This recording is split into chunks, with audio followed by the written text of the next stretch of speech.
As an Asian kid that grew up watching a lot of Western culture, I never tasted the classic American apple pie or any of that stuff that Granny Pony cooked up in My Little Pony. So now I'm here, and I'm going to make a green apple pie with caramelized cinnamon apples stuffed in the pastry, and since I don't own an oven, the pies bake in a regular pan. In a medium hot saucepan, add your apples, and then add the sugar, the cinnamon, the butter, and the oil, and then wait for it to melt. And while you let me cook, let me tell you about a shower thought I had. The other day, I was talking to someone, and they asked me how I could help others learn at school. After your apples are quite caramelized and you have this nice brown color, you add some flour to it and wait for the sauce to thicken.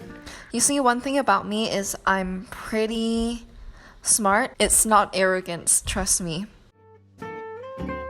After the sauce has thickened, I left it out to cool a bit. I did tell them something about balancing work, balancing and managing your time. And then they proceeded to ask me, how will you ensure other people are able to do it too? Add flour, salt, baking soda, butter, and then mush them together with your hands until you form a nice ball. And I was kind of stumped. I didn't know what to say. Because before this, it didn't bother me that much.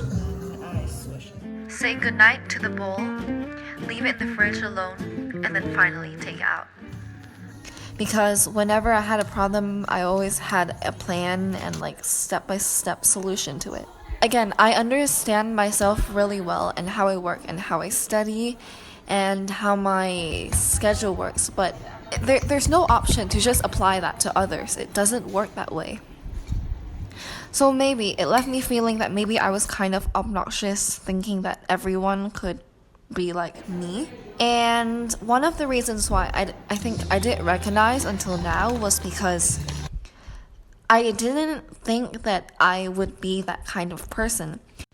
It's like joining cults.